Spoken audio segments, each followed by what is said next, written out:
Senhor presidente, senhores deputados, tanto eu quanto o deputado Lemos, já colocamos aqui a preocupação com relação a esse projeto que veio para a CCJ no dia de hoje, 920/15,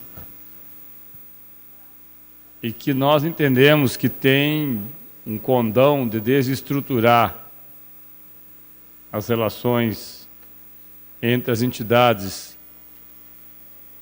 dos trabalhadores, de empregados, e o governo do Estado, com consequências bastante, eu diria, traumáticas, se isso vier a acontecer, para ambos os lados.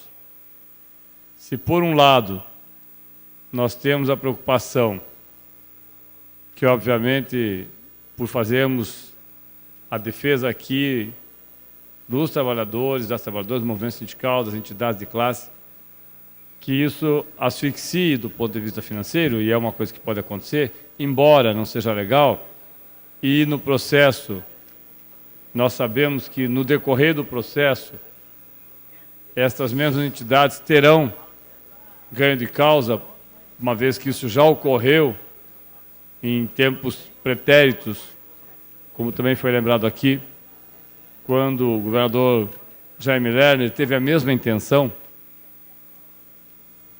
mas isso demanda um tempo, isso demanda desgaste, isso demanda trabalho, e isso certamente soará, não há outra explicação, deputado Prazic, como uma retaliação daqueles que tiveram, nos meses de fevereiro, março e abril, e posteriormente, inclusive, em alguns casos a estes meses, uma situação de extremo constrangimento. Não acredito que a Assembleia Legislativa vá aprovar um projeto como esse. Não só por esse ponto, mas também por abrir, de uma forma indiscriminada, as possibilidades de endividamento do servidor público, o que o levará, num prazo muito curto de tempo, nós sabemos a situação dos servidores públicos, nós sabemos a situação dos trabalhadores, num prazo muito curto de tempo, a ficar praticamente, ou boa parte dos servidores, que hoje devem muito, a ficar praticamente inadimplentes com o governo do Estado, no que diz respeito ao desconto em folha. E que é, de certa forma, uma situação bastante incompreensível, deputado Rasca. Por que um projeto que tem esta abrangência, primeiro, por que está em regime de urgência? Não dá para entender por que o regime de urgência para um projeto que chegou alguns dias atrás e que se envolve as entidades de classe, no mínimo, nós entendemos que elas deveriam ser ouvidas. Segundo, se envolve a possibilidade de se abrir ou de se aumentar o endividamento, que também nós tivéssemos um debate aqui na Assembleia com um tempo maior. Obviamente que esse projeto está, por uma questão de trâmite, está hoje com o deputado Francisquini, que solicitou vistas. E deve apresentar, ou apresentou já, uma emenda, portanto, essa emenda deverá, deputado Pérez, ser votada ainda. Eu só faço aqui um apelo para que a gente tenha o cuidado e o bom senso de não atropelarmos esse processo. Aqueles deputados e aquelas deputadas que já conviveram com algumas situações muito desconfortáveis num determinado período do primeiro semestre, certamente sabem que é muito ruim nós temos novamente um processo de confronto. Eu acho que ninguém ganha com confronto.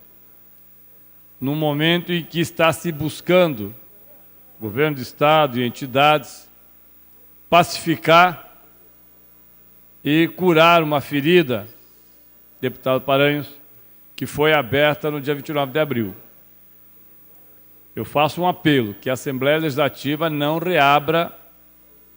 reabra essa frente, ainda que o governo do Estado e algumas pessoas possam achar fortalecidas o suficiente para fazerem isso.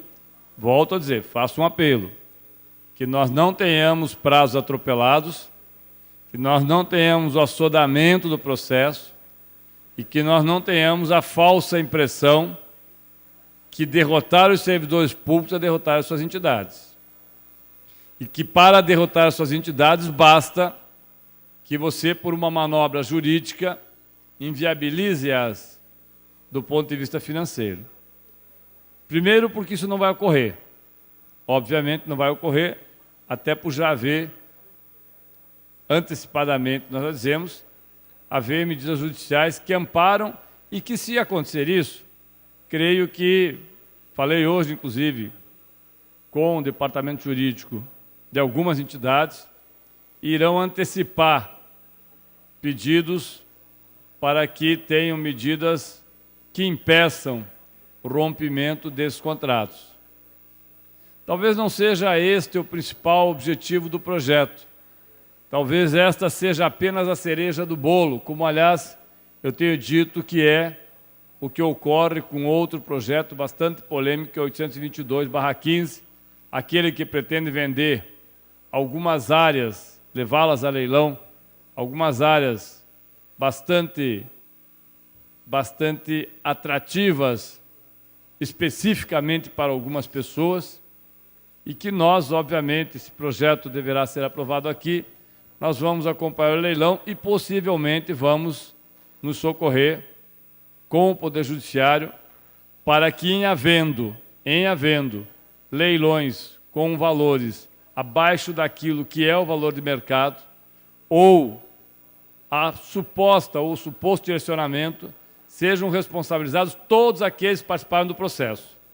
Todos, independente de quem sejam, de que forma agiram, em que parte do processo agiram, mas sabedores que é um processo que direciona, todos possam ser responsabilizados. Como eu disse que aquilo era a cereja do bolo, alguns terrenos que estão ali são extremamente atraentes para algumas pessoas, como aquele que eu já citei várias vezes aqui, que tem uma pista de pouso maior que a do Bacaxiri, mas que não consta no terreno, pelo menos não naquele que o governo do Estado mandou para cá, e que, apesar de ter sido entregue pela Copel por R$26 mil e depois comprado pela Prefeitura por R$2,5 milhões, pela Prefeitura de Cruzeiro do Iguaçu, doado para o governo do Estado por R$2,5 milhões, o governo, surpreendentemente, põe o mesmo preço de avaliação 10 anos depois. Talvez os senhores que estejam aqui se surpreendam.